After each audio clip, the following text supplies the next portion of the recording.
Hi, I'm Erica, and I'm your host of Powered by Joy podcast. And I want to welcome you here if you are someone who might be looking to make change in your life because you feel stuck, bored, frustrated, just feel like you need some more joy in your life or clarity. Then you have joined the right place because we're doing that and we're focusing on doing it without sacrificing our commitment to our family and friends. I almost said family. Anyways, today we are going to be talking about questions. Questions that we ask ourselves on a regular basis, in fact, daily. And you may have heard this phrase before, but the quality of the questions you ask yourself and others in life is directly correlated with the quality of the life you're living. Did you know that? I didn't know that. I had to learn that, and I had to learn to notice that I actually did have very specific questions I asked myself on a regular basis, especially before I became more aware of my thoughts running through my head all the time that were really self-critical, and I judged myself a lot. And then I started to become more aware of those thoughts and how I was criticizing myself a lot during the day. But I had to do some exercises like putting a rubber band on my wrist so that I'd like snap it and like go correct myself and like have a positive thought lined up. And so our thoughts are powerful, but what we often don't realize is that the questions we ask are even more powerful. And I first got introduced to that concept when I was going through some Tony Robbins training.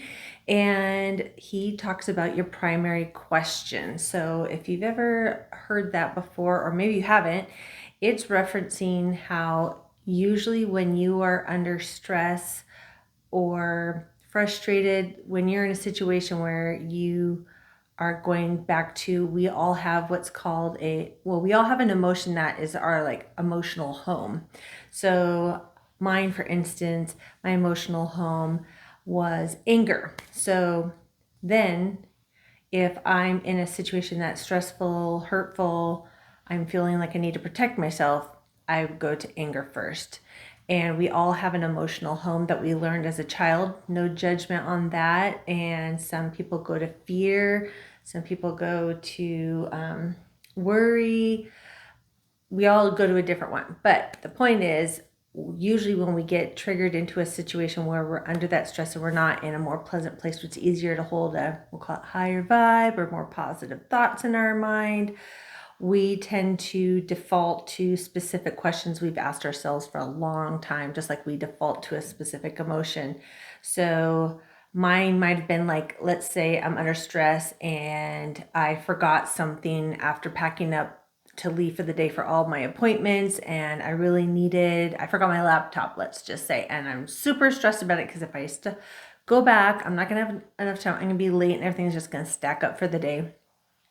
So my old self would then be defaulting to anger, my emotional home, and I would then, consciously or not, ask myself, like in an angry voice, something like, why the fuck do you always forget stuff, right? Or, oh, why am I so stupid, or something like that. Okay, so that's an example. And we all usually have some sort of primary question that we default back to when we're under stress. It might be, why can't I ever stick to a commitment I made? Why am I always making the same mistake? Why can't I keep money in my bank account? Why, or when am I going to ever learn this lesson? So I hope these are helpful examples that might trigger you remembering some that you might ask yourself on a regular basis.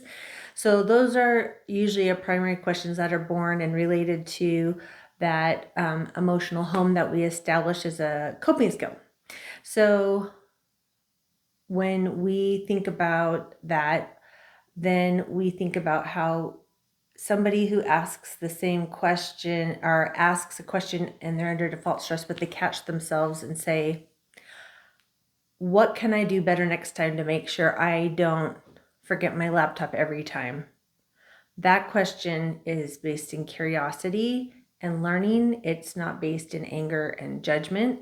And so then what we need to remember is this brain here, as my coach Kay likes to call it, is a supercomputer. And Tony Robbins repeated this as well. Like, if we are asking ourselves a question, we're now programming our subconscious mind, and our brain is like a supercomputer. We've now programmed in, why am I always so forgetful? Now your brain is spending the day looking for ways to show you that you're forgetful, like you're noticing how forgetful you are.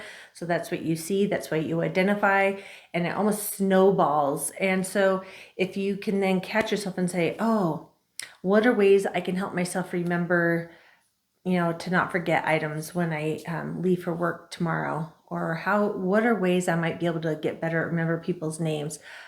That is going to, you're programming that supercomputer and now it's looking, what are ways I can get better at remembering people's names? And one that I try to remember to use, talking about memory issues, is that I looked into trying to remember different ways. And one of them was, of course, like, use the person's name when you meet them more than once, and that will help you remember their name. So that's just an example of, like, asking a better question gets me a better result, instead of it just reaffirming my belief that I'm a forgetful person and I can't seem to remember anything. So it shows us how, when we're asking these other questions, when you are in the habit of asking yourself questions out of not curiosity, but out of judgment and criticism, and out of our old coping mechanisms, it's going to turn our view and our focus. It's going to, like, our goggles, our lens, you're going to put on you're going to be like, okay, let's put on our lens of self-criticism, and I'm going to look at all the ways I'm forgetful today. And then you can take on another pair and ask the question of how I can remember. And all of a sudden you've got on a lens looking for ideas of how to remember things better. Maybe I'm going to remember to put my keys on top of my laptop if I always forget it. So our brain is going to look for the answer to the question we ask. And so if you hear people saying, like, how the quality of the questions you ask dictates the quality of the life you're experiencing and living, this is kind of my quick rundown of how powerful that can be and why they correlate.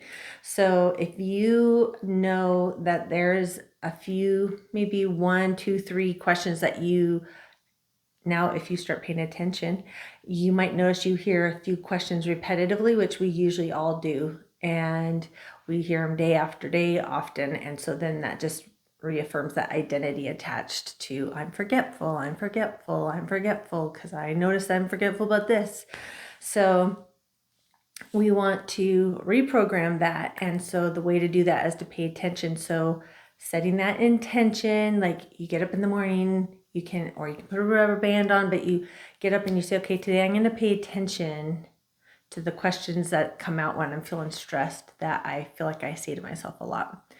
And you should be able to, if you take a moment and get quiet, you should be able to recollect one that pops up probably the most and work on that. But just setting that intention in the morning, again, it's the same thing as asking a question. I'm now programming my brain to listen for the cues, listen for the questions I'm asking myself, observing. So I talked about in some previous episodes about how we are not our thoughts and we are not our emotions, which is super powerful, because that means we have the ability to change those things, and that we do that by observing the thoughts and emotions. And then we don't necessarily have to judge, but we get that curiosity tool back out and really think about, I'm noticing I'm saying that a lot, or that seems to be a question I ask myself a lot, especially when I'm under stress, or things are going wrong, or I'm tired, or I'm hungry, whatever it is. And so when we start to put that intention on in the morning, we put on that hat, the lens, and we pay attention, and you realize what that question is, I would love for you to have some homework time. And I have said this also in a previous episode, the power of change comes from actually doing some of the homework. Your the people you listen to for guidance and change for. When you listen, that's great. But I found that the actual change happened when I would actually sit down with like a notebook and do the homework they suggested. Even if I did only a portion of it, I still started to get way more results out of my inner work, we'll call it. So we want to invest that effort and time into saying, okay, I'm listening to this. I'm going to remember when I'm at a point where I can sit down and think tonight, maybe right before bed or right after dinner, before I turn on the TV, or maybe you do it before you get out of the car, you put the notes in your phone, or maybe you put them in a notepad or a journal or a notebook and you use those tools and sit down and write out what you think those primary questions are. And then step 2, where the transformations start to come, is how can you reframe that? How can you ask a question about that same belief or topic that keeps creeping up for you when you're stressed and frustrated and tired, and reframe it? So I gave you that example, and this is where we get to use our curiosity. And when you put those questions in, and you may forget them, so write them down on sticky notes and put them on your bathroom mirror, or I'd put little tiny sticky notes on my dash in my car, just to keep things, while I was really early on trying to reprogram my thinking. So wherever I knew I was going to be looking a lot, it could be on your screensaver on your phone, it could be on your laptop, tablet, wherever it is, put it somewhere visual, or write it somewhere that you're going to commit to looking at it, each day, but thinking about that new question, so that every time that other question pops in, you go, oh, you'll start to notice it, because now you've programmed your brain to do it. Your supercomputer is listening. It's got the radar on. It's that reticular activating system. And yes, you hear all the dog noises, but that is the system in our brain that helps us to notice and see patterns and repetition of things. So just like when you're looking at buying a certain kind of car, that part of your brain starts to see that car and that color, and you see it everywhere all of a sudden, right? You don't notice it before, and now you see it everywhere. That is your RAS, your RRAC, whatever, reticular activating system. So I guess RAS. Okay, that's not the important part. We're just using our brain to help us get to where we want to go, right? So that we can shift away from that other identity that's not really helping us feel more joy, pleasure, adventure, learning, growth, maybe just relaxation, or less anxiety, less criticism and judgment. It's amazing how much more energy you save when you stay in curiosity, because anger and fear and those other emotions are much more depleting in the ways of energy. So when you start to not go down that rabbit hole, like I would jump in that on that slide. I'd jump on, whoo, okay, down the rabbit hole. I've asked the question, and now I'm just like, the whole rest of the day, I'm just like ripping on myself about, oh yeah, look, there's something else you forgot. Well, you didn't pay attention to that. That's going to screw up your day. You just lost hours. Now you can't meet your commitment at the end of the night. So now you're someone who doesn't hold your commitment, like seriously down the slide, right? So if we can stop that and notice it, remind ourselves, oh, I have a new question. This is how I'm going to ask. I'm going to use curiosity and look at different ways I can remember things better. Or I am going to, maybe let's say my primary question before was, why do I always sabotage myself? Okay, or let's just say, why do I always sabotage myself when I'm trying to get to my goals? So your new primary question, this could just be a sample or an example, would be something like, what can I pay attention to, or what signs do I need to look for when I'm starting to make choices that aren't helping me get to my goal? It's longer, doesn't matter, but it's more positive. You're still asking your brain like, oh, look for those signs where you're starting to make choices that aren't getting you to where you want to go. And you can get better and better. So let's say you write that primary question. It's great exercise to look at it, and can you tweak it in some way that even improves the question even more, makes it more positive, maybe shorter, maybe more simple. And those are some tools that I wish I had had earlier on in my life. And I highly recommend this practice of paying attention, because let me tell you, it has changed my life to think about what questions I'm asking myself. And this can be beyond just the questions that you're asking yourself when you're under times of stress or whatever. Let's just shift completely. So let's say you have the opportunity to meet someone who's a mentor of yours, or somebody you look up to, or you're hanging out with someone who's just really knocking out of the park in a part of their life that you really would like to experience the same kind of thing, improvement in that area. And you meet them and you're like, hey, what's up? Like, how's it going? Great to meet you. But you show up and you don't have the practice of learning how to ask good questions. Going into a situation like that, if you were like, it is so amazing to meet you, I would love it if you would tell me what has been the most helpful piece of advice you ever received in your life. Top piece of advice that moves you forward in XYZ area. That person's probably going to be a little bit more excited to answer that genuine question than, hey, how are you? I'm fine, great. So quality of the outcome, I find out that person's like, yeah, I'm great. Over here, I might have the chance of really connecting with that person and learning something that could be eye-opening for me. It might change my life. It might connect me to them more. Maybe it starts a whole nother conversation. And I don't know if you've ever heard of it, but I heard of that 7 layers questioning like an onion. And that helped me too to connect with people. So questions affect a lot of areas of our life. And I think about how learning to ask good questions in a conversation creates connection with other people. So yes, there's learning to ask better questions within ourselves and our own mind and heart. But there's also learning to ask better and good questions that create real connection and growth with other people in our lives. And I feel that when I learned to start asking questions, I observed other people that seemed to have conversation with other people really easily, and I was shyer and it felt hard to open up that way. And realizing, oh, if you just like genuinely ask enough questions, you will usually find some commonality and be able to have a shared conversation that's super fun to connect. And when people feel like you're genuinely asking questions to get to know them, it's so rare anymore that people will genuinely be drawn to you.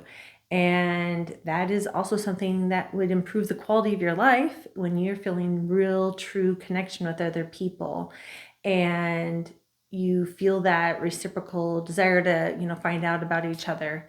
And so the 7 layers was a tool I started to use really early on because I was super shy and nervous. You probably wouldn't believe that now, but if you knew me, you would know. Or if you know me, you know. So anyways, that would be something like, hey, I noticed you have a sticker, like it looks like you have a dog. And they're like, oh yeah, I have a dog. Do you only have one? Yeah. What kind of dog is it? That's the second layer. What kind of dog is it? And they're like, oh, it's a Shih Tzu or whatever. And then you're like, oh, how old is he? Blah, blah, blah. That's 3rd layer. And then you're like, what is, how long have you had him? Or was he a rescue? Just asking more questions about him. Specifically, you going 7 layers deep is like the 7 layers of the onion question thing. And so that helped me to stay curious about people. So like when I was in conversation, like you don't just ask what you ask them about their kids, then you ask how many and how old and what do they love to do, and so just asking more in depth and genuinely being curious. So here's our tools: curiosity and good questions. So these are 2 superpower tools to change the quality and improve the quality of your life. And these are things I don't always remember, and I'm still always actively working on it. So when I speak of these things, this is not coming from a place of I've got this down to a science, but it has definitely helped me have more progress and change in my thought processes. And so maybe in the moment, I don't always remember. Let's say when we go back to primary question about myself, I might not always react in a moment of something happening in the most positive way. And when I maybe get home, I reflect on it because my gut's feeling a little stirred up, like, I didn't feel so good. I didn't really like how I showed up in that situation. I maybe didn't like what the other person said, but I definitely don't like how I responded. And so I start reflecting. This is another space for me to get curious, ask good questions like, why did you respond? Why did you feel like you needed to defend yourself? Why are you so sensitive about this? Like, is there some truth in this that bothers you? Those questions help you grow, do inner work, and become a different person when you take the time to reflect on that stuff. If you're just skating through and you're not reflecting or asking good questions, like, you are going to find it a little bit probably more challenging to have some personal growth, find deeper connection with people, and also to change your mindset and have more energy and joy. Like, all of that is connected. And so I would love it if you would do the homework of getting out that notebook and asking yourself to notice, like, what are some primary questions I ask myself when I'm under stress or I'm tired, a lot on my plate. What are those questions I ask myself? What's a better version of it? And maybe ask yourself, how can I be more curious and stay aware of the questions I'm asking myself that are not helpful? And then make a practice of paying attention when you're having conversation with other people, whether you're at the coffee shop or you're at the repair shop with your car, getting an oil change, or you're at a motorcycle meet, or you're, with your grown kids. Like, in all these areas, you can really pay attention and use that curiosity and good questions. Let's do excellent questions. Let's do excellent primary questions and excellent questions that build excellent bonding, memories, getting to know people. That's what we're aiming for. And those are things that bring us more joy and fulfillment in our lives. So if you have any questions more, or maybe you need some help with coming up with figuring out what your primary question is, or you want some help kind of shifting it and making it a more positive, curiosity-based question, you can find my contact information below. You can always comment and connect with me that way if you need some help with that one-on-one. And then I would love it if you would share, subscribe, all the things, because I'm so passionate about this channel and helping people to improve their lives and experience more joy, go on this quest for joy with me, and move forward and not just feel like day after day, Groundhog's Day, right? So if you again have any other questions, feel free to connect with me below. Thank you for joining for another episode of Powered by Joy.